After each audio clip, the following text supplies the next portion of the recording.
In a futuristic universe, a chemical warfare has rendered most of the planet uninhabitable, and the places unaffected as a result are overcrowded.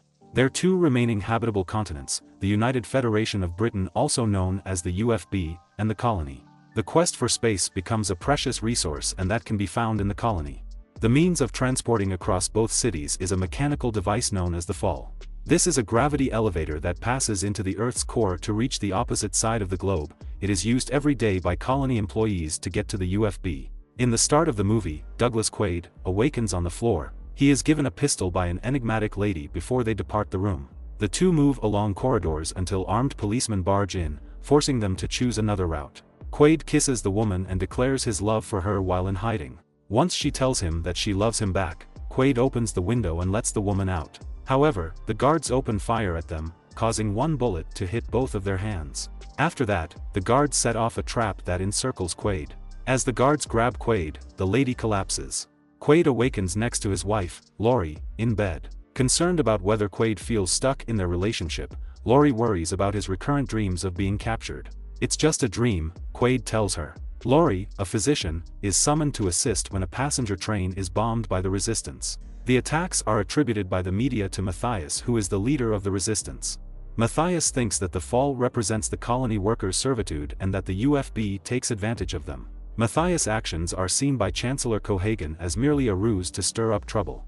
Investigations revealed that Carl Hauser, a former UFB intelligence officer who is now thought to be Matthias' right-hand man, was responsible for another blast 6 weeks earlier. On his way to work, Quaid sees an advertising for Recall, a business that transforms dreams into memories. Quaid boards the fall and is greeted by his co-worker Harry. Quaid complains about their static routine as they wait to leave. Harry switches chairs to make him laugh. They see Cohagen's declaration during the ride that money for humanitarian aid for the colony would be cut in order to strengthen the police force in light of the latest bombing. As the fall approaches the Earth's core, their seats rotate to account for the change in gravity. When Quaid and Harry gets ready for work, he questions Harry about Recall. However, Harry tells him about a past coworker who was lobotomized after engaging in Recall, so Harry tells him to avoid it. Due to the increased demand for police synthetics brought on by the latest incident, manufacturing workers are being forced to work extra shifts. Quaid is assigned to teach Merrick, a new employee, and he uses the wound on his hand as an example of an event that may occur at work. Quaid becomes intrigued when Merrick reveals that he has visited Recall 3 times. Next, the administration is assessing the allegiance of colony employees in light of the attacks. In order to avoid being implicated in any attempt to topple the government, Quaid is compelled to sign a non-disclosure agreement. Quaid signs the paper even though he thinks it's absurd. Later at home, Quaid finds Laurie asleep, so he and Harry heads to the pub. Quaid acknowledges his desire to take on a more significant task. However, this just makes Harry accuse him of thinking about other women. Quaid, however, disputes it. When they're done drinking, Quaid goes to Recall. He encounters Mac, Recall technician. Mac describes how Recall creates memories that seem genuine by triggering some chemicals of the brain. After Mac entices him to consider any dream, Quaid selects a secret agent's dream by implying that he is a double agent. Mac emphasizes that none of the imagination's components must be actual when putting Quaid into the Recall machine, since doing so would cause the brain to mistake reality for fiction. Quaid does, in fact, go through a psychopolygraphic panel. As Mac reads his delusion, Quaid receives an injection. Once the equipment has been enabled, Mac sees something on Quaid's psychological profile. He accuses him of being a true spy and halts the operation, thereby pointing a pistol at him. The federal police storm in and shoots at them. Quaid emphasizes that he's simply a nobody when they hold him at gunpoint. Something inside Quaid is triggered as the cops approach, and he quickly takes them all down on his own. After the wave of adrenaline subsides, Quaid is taken aback by his actions. When he tries to flee, other policemen stop him. Quaid takes the explosives from the fallen cops and shuts the door. Quaid detonates the explosives to create a getaway, and escapes through a hole on the floor caused by the explosion, just before the cops from outside push their way inside. Just as Quaid gets home, Laurie is on the phone with someone. Quaid admits to Laurie that he killed the cops when he sees the news reports that blame the resistance for the Recall attack. Laurie makes an effort to persuade him that Recall altered his thoughts. Laurie gives Quaid a too close embrace, choking him, and a fight breaks out. Quaid hides behind a wall as Laurie takes a pistol from a medical bag. Laurie lets her British accent show when she speaks. By diverting her attention, Quaid is able to take the gun from her grasp and threaten her. Laurie discloses that she is a UFB intelligence officer who was given the role of his wife. They barely met 6 weeks ago, but Quaid recalls being with her for 7 years, and Laurie is unaware of who he really is. Laurie swats the pistol out of Quaid's grasp while he is preoccupied. However, Quaid flees through the glass pane. In the downpour, the two leap from building to building. Quaid is shot through the sunroof by Laurie as he crashes into an apartment. Quaid descends despite seeing a synthetic police on the street in order to get away from Laurie. After defeating the synthetic police, he flees. In order to trace Quaid, Laurie gives the instruction to turn on his phone. The phone in Quaid's hand rings, the caller introduces himself as Hammond, and he answers it.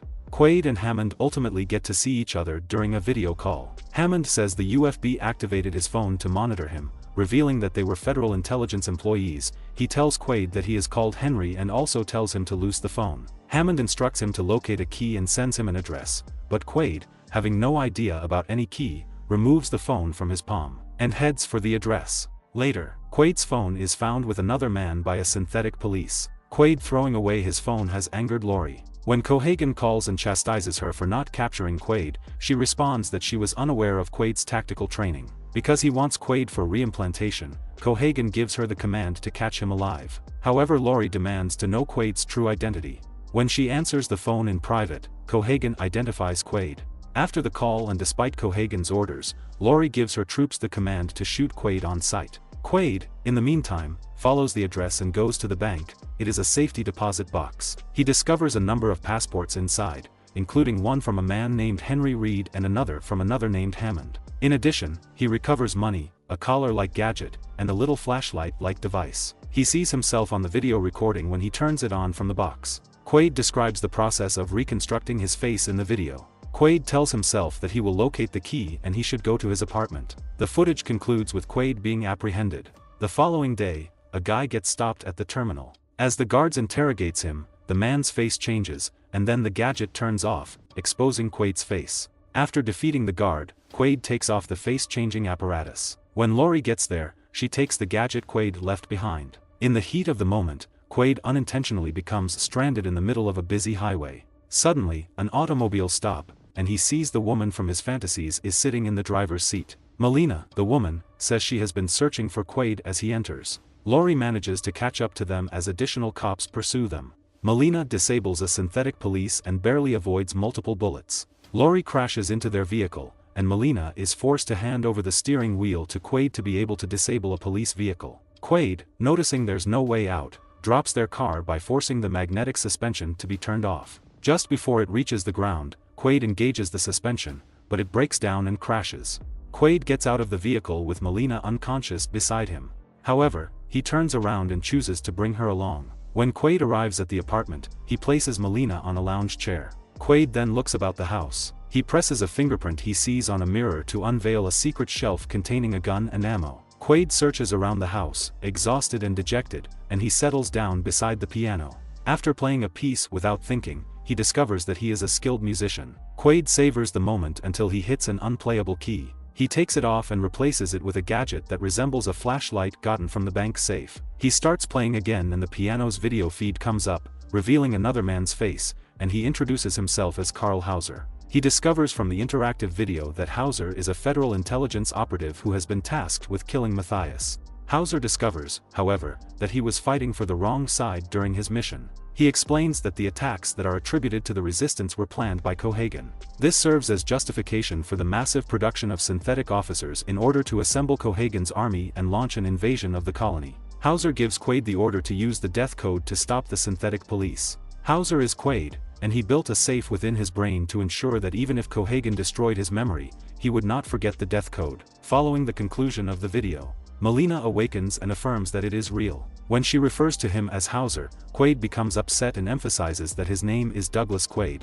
His memories, however, are contradicted by Melina. She reminds him of their escape attempt in his dream. As evidence and to convince him, she displays the identical scar on her hand caused by a bullet during their escape. They can see lights, suggesting the cops are approaching. However, when the two flee through the fire exit, they discover that the building has already been surrounded. Harry comes up to Quaid, who is shocked by this. Harry reveals that Quaid is still in recall and says that he was put inside Quaid's head. Melina claims he is lying. Harry describes how he discovered him unconscious at recall, and he is there to persuade him to wake up. Melina contends that this is only a ruse to get him back to Cohagen, but Harry gradually persuades Quaid by finding flaws in Melina's reasoning. Suddenly, Quaid spots Laurie among the crowd outside, sobbing and begging the police. So Harry informs him that she quits work to see him there. But Quaid recalls that Laurie wasn't working when he traveled to recall. When Harry notices Quaid's skepticism, he takes the pistol from Melina but returns it to her in an attempt to persuade Quaid once again. Quaid appears to be persuaded until Harry, who claims that Melina is the focal point of his fantasy, gives him the order to kill her to wake up. Melina raises her gun at Quaid, but she is unable to fire because she fears he will be captured again. Despite Harry's insistence that he shoot Melina, Quaid gets overwhelmed by the voices in his head and shoots Harry. Laurie drops her act and grabs her gun, starting a gunfight between them and the cops. Quaid laments Harry in a furious manner after fleeing on an elevator. Knowing that he is Hauser, Laurie blocks them when they exit the elevator, indicating that Cohagen wants him back. Laurie decides to kill him since she believes he is a traitor. Laurie utilizes the synthetic policeman to protect herself from Melina's enraged gunfire. Quaid, out of ammunition, escapes by forcing the elevator doors open. The two avoid gunfire in elevators, but when they are trapped, they push their way into one. The individuals within are shot as Laurie unlocks the elevator and fires. Quaid pushes the elevator down, but Laurie and a synthetic cop leap in, and the four of them start fighting. When Quaid pushes the synthetic off, Laurie ignites a bomb and then jumps out of the elevator. Luckily, the two leap from the elevator before it blows up. To avoid the cops on the streets, the two blend in among the populace. The duo get to the metro and Melina introduces her companions to Quaid as Hauser. Although Quaid is still unsure, he accepts their invitation to meet with Melina's father, Matthias. They travel to the No Zone, where the resistance had been sheltering and is engulfed in poisonous smog. They depressurize so they can breathe securely, thus, removing their gas masks. When Quaid first meets Matthias, he acknowledges that he wants to recall his identity, but Matthias maintains that his history is irrelevant. What his heart tells him is what matters. They utilize a contraption that looks like recall to observe Quaid's memories in order to extract the kill code from his head. The gadget breaks down while attempting to crack the encryption, exposing a Cohagen video stream. Melina removes Quaid from the gadget after realizing it's a trap, but it's too late. Synthetics invade and immediately shoot the resistance. Quaid retaliates, but other cops, including Laurie and Cohagen, corner them. Cohagen discloses that Matthias was tricked by the false kill code.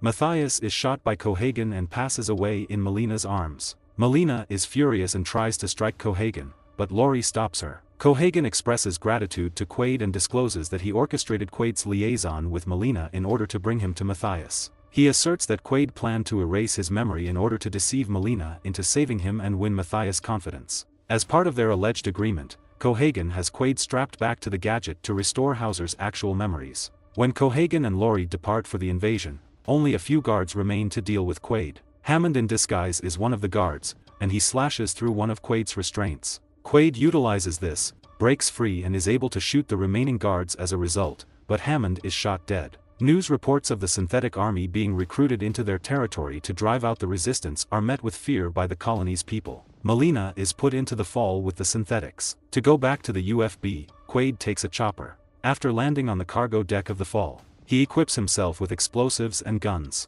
Once inside, Quaid places timed explosives throughout the fall until he locates and saves Melina. Cohagen was lying, he tells her, and he loves her. After exchanging kisses, the two flee. They leave and are surrounded by guards. Quaid checks the time and prepares for the gravity change to kick in. He uses this to beat the guards and escape. He and Melina walk inside a passenger area that houses the dormant synthetics. When gravity eventually kicks in, everyone falls to the ground, and Quaid unlocks the emergency hatch. When Laurie notices the two ascending, Cohagen tells her to get down. Quaid discovers they have 4 minutes until the bombs go off atop the ship. Both are knocked down as Cohagen and his officers shoots at them. Just as the fall finally reaches the colony, a synthetic knocks Quaid to his knees. The announcement of a citywide evacuation causes terror among the populace. As Melina discovers a way under the aircraft deck, Laurie leads the invasion's reactivated synthetics. Cohagen points a pistol at Quaid, who then assaults him. Melina is inside a helicopter that emerges into the flight deck, and a dazzling light prevents Cohagen from firing. While Quaid battles the synthetic, who easily knocks him down, she fires at the guards using the gunship. Quaid takes off its outer panel and turns off its system as the synthetic corners him. Cohagen cuts Quaid in the back as he tries to save Melina. Weakened, Melina runs out of ammunition, and Quaid is captured. The majority of Cohagen's synthetics are destroyed in the bombings. A bomb goes off close to Laurie, who just manages to get out of the danger. Quaid almost avoids Cohagen's knife as he fights him off. Ultimately, Quaid defeats the Chancellor by using Cohagen's dagger against him. The fall is on the verge of collapsing because of the blasts. Laurie discovers a way out of the ship, and Quaid assists Melina in getting away.